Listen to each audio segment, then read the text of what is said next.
사랑하는 성도 여러분, 벌써 10월 두 번째 주일입니다. 우리는 날마다 감사하며 기도하고 행복하고 즐거운 시간이 되시기를 주님의 이름으로 축원합니다. 한 회사에 같이 동기로 입사를 했는데 나중에 보면 연봉이 차이 나는 경우가 많이 있습니다. 요즘은 더 그게 심해요.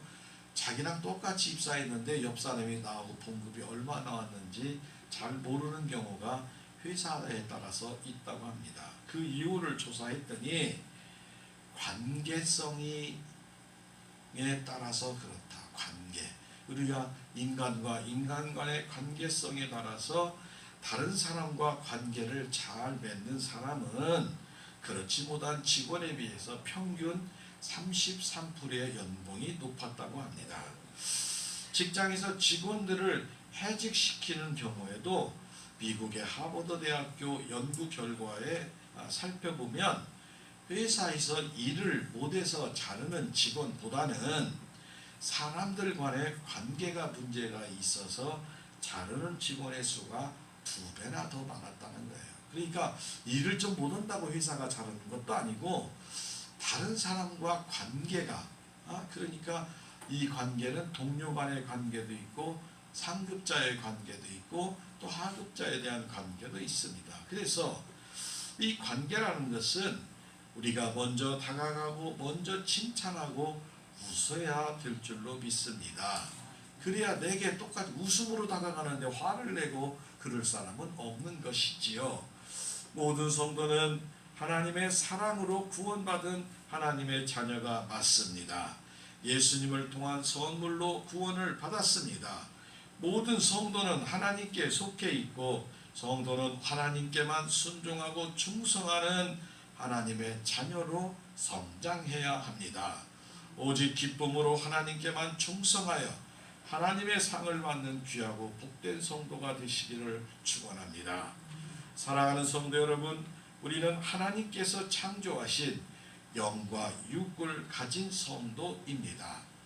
우리가 육신을 살기 위해서 날마다 밥을 먹고 음식을 먹고 물을 마시고 그렇지요. 아마 육신을 살기 위해서 소식은 할 수 있지만 아예 안 먹는 사람은 없을 것입니다. 우리의 신앙, 영적인 양식도 신앙의 양식을 꼭 먹어야 됩니다.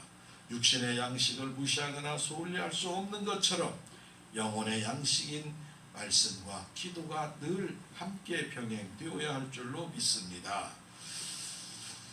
오늘 본문 우리 예수님께서 행하신 오병이어의 기적은 감동적이고 우리 모두가 잘 아는 말씀입니다. 크고 놀라운 기적이었지요. 작은 아이의 믿음과 감사로 시작해서 큰 기적을 이루었습니다. 우리 모두 감사하는 믿음으로 날마다 큰 기적을 이루어 살아가는 복된 모든 성도들의 가정이 다 되시기를 예수님의 이름으로 축복하고 축복합니다. 아멘. 오늘 제목 성도의 믿음은 기적을 이룹니다. 첫 번째로 따라합니다. 예수님은 우리의 믿음을 보십니다. 아멘.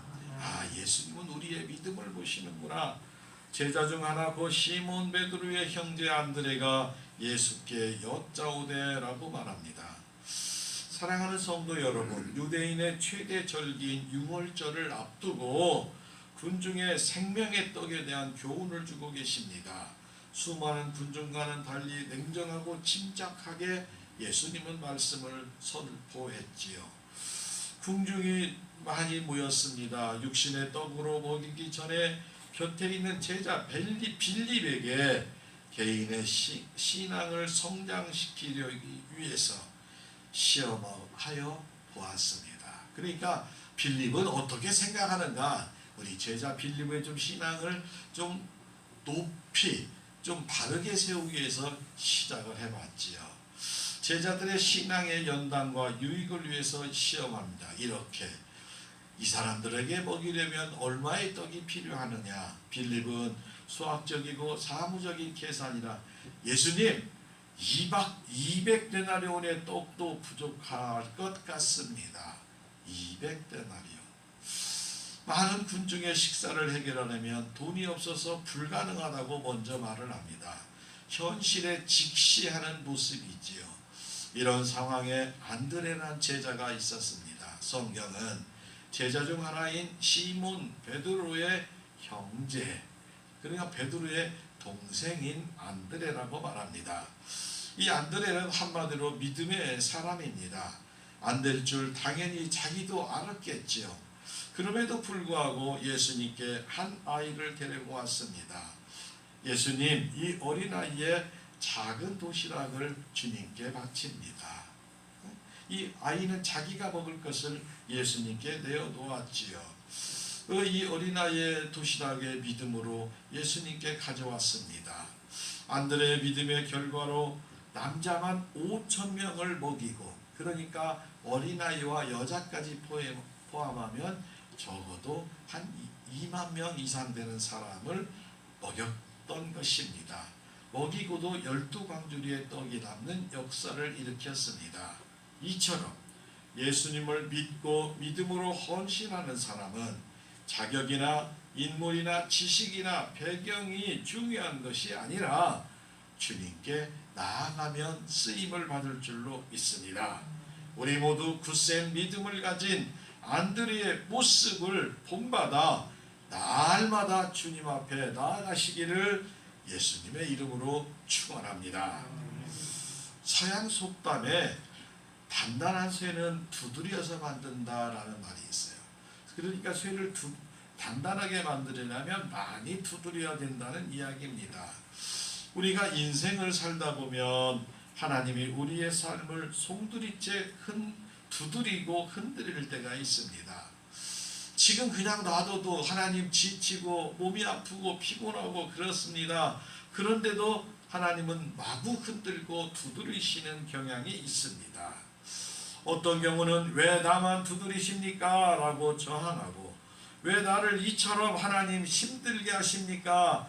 이제는 좀 그만하시라고 애원을 해보는 성도들을 보기도 했습니다. 그러나 하나님의 흔들림은 좀처럼 멈추지 않습니다. 그러나 시간이 지나가 보면 우리의 철부지 인생은 하나님의 두드리심으로 철이 들게 되고, 하나님의 두드리심으로 우리의 신앙의 삶과 깊이가 강해지는 것을 알 수 있습니다. 하나님 아버지는 우리를 사랑하시기에 흔드십니다. 흔드심의 깊이와 비대함을 경험하게 되고, 사람은 누구나 다 약합니다. 그러나 두드리면 강해집니다. 사람은 다 요동합니다. 그러나 하나님이 흔들면 산성이 되어집니다. 어떤 이는 큰 배는 깊은 바다를 필요로 한다고 하듯이 우리의 신앙이 장성하기 위해서 하나님은 때로는 흔들고 어려움을 주심을 믿으시기 바랍니다. 우리 성도의 큰 믿음과 성숙한 신앙과 큰 축복과 큰 응답은 반드시 크게 흔들음을 통해서 주어지십니다. 하나님의 구원 말고는 축복을 거저주시는 것이 없습니다. 흔드신 후에는 반드시 침묵을 통해서 말씀하시고, 믿음으로 행하게 하여 축복에 이르게 하시고, 기도에 응답하시며 기적을 이루어 주심을 믿으시기 바랍니다. 사랑하는 성도 여러분, 안드레는 시몬 베드로의 동생이었습니다. 안드레는 예수님의 처음 제자 중에 한 사람으로 세례 요한의 제자였으며 메시아를 기다리던 사람이었습니다. 그리고 예수님이 메시아 구세주됨을 가장 먼저 경험한 영적인 사람이 되었습니다. 안드레는 갈릴리에서 고기를 잡는 어부였으며 형 베드로에게 가려져서 그림자 같은 모습이지만, 안드레는 항상 자기 자신이 마땅히 해야 할 바로 그 일을 성실히 감당하고 찾아서 사명을 감당하였습니다. 우리 예수님의 오병이어의 기적은 이처럼 안드레와 같은 작은 믿음에서 시작됨을 기억하시고, 이 시대의 안드레와 같은 믿음의 용사들이 다 되시기를 예수님의 이름으로 축복하고 축복합니다. 두 번째로 성도의 믿음은 기적을 이룹니다. 두 번째는 따라합니다. 예수님은 순종을 보십니다. 아멘. 오늘 요한복음 6장 9절에 여기 한 아이가 있어 보리떡 5개와 물고기 2마리를 가지고 있나이다. 그것이 임하는 사람에게 얼마나 되겠사옵나이까? 라고 예수님께 묻습니다. 우리는 한번 생각해 볼 수 있어요. 수많은 사람이 모였는데 이 중에 이 아이의 도시락이 하나밖에 없었을까요? 아마 그렇지 않았을 거라 봅니다.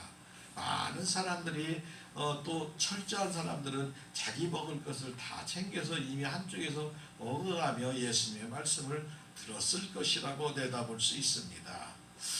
그러나 이 점심 도시락 보리떡 5개와 물고기 2마리, 보리떡 5개는 보통 유대의 보통 주식인 밀가루 빵으로 만듭니다. 보리로 만든 빵은, 이 보리떡으로 만든 빵은 가난한 자들, 그러니까 일반 백성들보다 더 가난한 사람들이 먹는 빵입니다. 성인의 식사 한 끼는 보통 빵 3덩어리 정도가 있어야 한다고 합니다. 그리고 물고기는 소금에 절여진 생선이거나 이미 구워진 생선을 가지고 왔어요. 한 작은 한 10cm 정도 큰 한 요만한 생선의 크기를 이렇게 갖고 왔어요. 그것은 보리떡으로 먹어진 음식에 반찬이 목에 걸리지 않도록 반찬으로 사용하는 그러한 보통 일상적인 도시락의 모습입니다. 빌립과는 대조적으로 어린아이는 자신의 도시락을 예수님께 드리는 성숙한 모습입니다. 많은 사람들은 어린아이처럼 자기의 배를 채웠지만 이 아이는 주님께 믿음으로 가지고 나온 줄 믿으시기를 바랍니다. 대부분의 어른들은 자기 배와 입만 생각합니다. 그러나 이 아이는 예수님을 먼저 생각했습니다. 신앙과 배려는 나이와 관계가 없고 신앙이 철들기가 쉽지 않으며 하나의 순수하고 깨끗한 오병 이어가 예수님을 만날 때 큰 기적을 만드는 시작과 기초가 된 것을 우리에게 교훈합니다. 전도서 7장 2절과 3절에 초상집에 가는 것이 잔치집에 가는 것보다 나으니 모든 사람의 끝이 이와 같이 됨이라.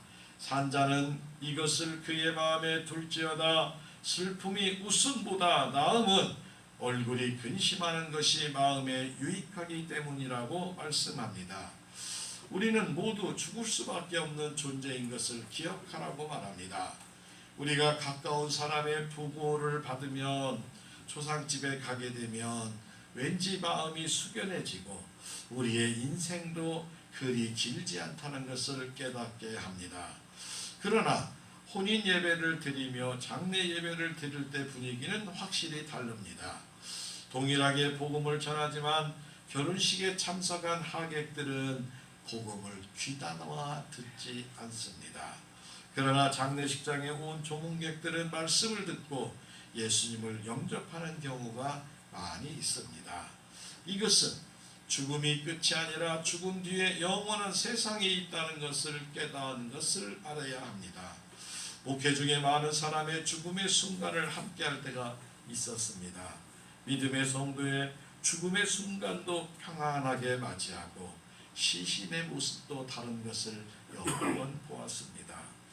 어느 목사님은 세상 사람의 인생을 일생이라고 세상은 말하지만 엄격히 구별하면 삼생이라고 말해요. 3번 산다 그렇게 말해요. 어머니 뱃속에서 10개월 동안 살아서 태어나서 길면 100년을, 그리고 죽은 뒤에 영원한 생명이 있다고 말합니다. 어머니 복중에서 세상을 잘 준비해야 건강한 육체로 태어나기 때문입니다. 우리가 이 세상에 살아가는 동안 영원한 세상을 잘 준비하는 지혜로운 자가 되어야 할 줄로 믿습니다. 우리 성도는 하나님의 말씀을 잘 순종하여 오늘 살다 내일 죽어도 한정 후회함이 없는 삶을 살아가시기를 예수님의 이름으로 축복하고 축복합니다. 사랑하는 성도 여러분, 이름 없는 하나이처럼 순수하고 깨끗한 마음으로 자신보다 먼저 예수님을 생각하고 대접하고 배려하는 섬김의 마음으로 우리의 시간과 마음과 물질과 은사와 삶을 드리게 될 때 오병이어의 기적은 날마다 일어날 줄로 믿습니다. 삶 가운데서 날마다 하나님께 감사하고 하나님 앞에 영광과 찬양을 드림으로 오병이어의 기적이 여러분의 가정과 자녀들, 자손들 위해 나타나시기를 예수님의 이름으로 축복합니다. 성도의 믿음은 기적을 일으키는데 세 번째는 예수 따라합니다. 예수님은 믿음에 복을 더하십니다. 아멘. 오늘 6장 11절 13절 예수께서 떡을 가져 축사하신 후에 앉아있는 자들에게 나눠주시고 물고기도 그렇게 그들의 원대로 주시니라.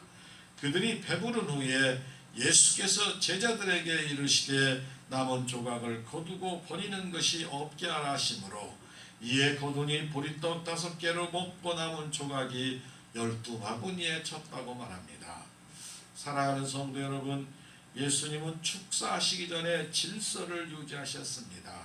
푸른 초장에 혹은 50명 혹은 100명씩 때를 지어 앉았습니다. 하나님의 능력에는 인간의 질서가 필요한 것이죠. 가정과 교회에도 이런 질서가 있어야 하며 5,000명은 남자만의 수이며 유대인의 계산법이십니다. 우리 예수님은 떡을 들어 축사하셨습니다. 축사의 뜻은 하나님께 감사를 드리며 축복한다는 뜻입니다. 가장이 식탁에서 감사 기도하는 모양으로 눈을 들고 하나님 아버지께 축사하셨습니다. 경건하고 장엄한 모습이었습니다. 오병이어를 가장 큰 것으로 감사의 기도와 축복 기도를 드렸습니다. 우리 예수님은 작은 것을 가장 크게 받으시고 축복하셨습니다. 빌립의 계산대로 조금씩이 아닌 저희의 필요대로 풍성하게 주셨습니다. 예수님의 능력은 모든 자에게 만족을 주시는 항상 은혜와 사랑이 넘치는 풍성한 역사임을 믿으시기를 바랍니다. 우리 예수님은 능력이나 음식을 자랑하거나 낭비하지 않으셨습니다. 한 조각의 떡과 어린아이의 한 사람도 귀중하게 생각하시고 축복하시며 사랑과 능력이 베푸신 분이십니다. 많은 수가 배불리 먹고 남은 조각까지 낭비하지 않고 정돈하는 신실한 분이십니다. 우리도 예수님의 마음을 본받고 예수님의 언행을 본받는 귀하고 복된 성도들이 다 되시기를 예수님의 이름으로 축원합니다. 사람들은 자꾸 물어봐요. 행복이 무엇이냐? 행복이 아마 수많은 사람들은 행복이 무엇이냐라고 대답을 합니다. 사랑하는 성도 여러분들은 행복이 무엇이라고 생각을 합니까? 성경 말씀은 하나님은 우리 성도에게 자녀를 보시고 이렇게 말합니다. 신명기 33장 29절에 이스라엘이여 너는 행복한 사람이로다. 여호와의 구원을 너같이 얻은 백성이 누구냐? 그는 너를 돕는 방패시요 내 영광의 칼이시로다. 내 대적이 내게 복종하리니 내가 그들을 높은 곳을 밟으리로다. 우리는 옛사람을 벗어버리고 새사람을 입어서 하나님의 자녀된 것이 가장 큰 인생의 행복이심을 믿으시기 바랍니다. 성도인 우리가 중요한 것은 지금 내가 행복한가, 행복하게 살고 있는가, 그것이 중요합니다. 욥기서의 욥의 친구 엘리웃은 욥기 33장 11절에 하나님께 순종하고 그분을 섬기면 그들이 나나시 행복하게 살고 평생을 즐겁게 지낼 것이라고 말씀합니다. 부모는 모든 자녀가 행복하게 살기를 바랍니다. 저는 우리 성도들의 자녀와 자손은 물론 저의 자녀와 자손들이 하나님 안에서 무조건 행복하게 살았으면 좋겠다고 기도합니다. 하나님을 믿는 성도라면 무조건 행복하게 살아야 한다고 생각합니다. 예수님을 믿고 행복하게 사는 모습을 보여야 불신자들도 그 모습을 보고 예수님을 믿게 될 가능성이 많기 때문입니다.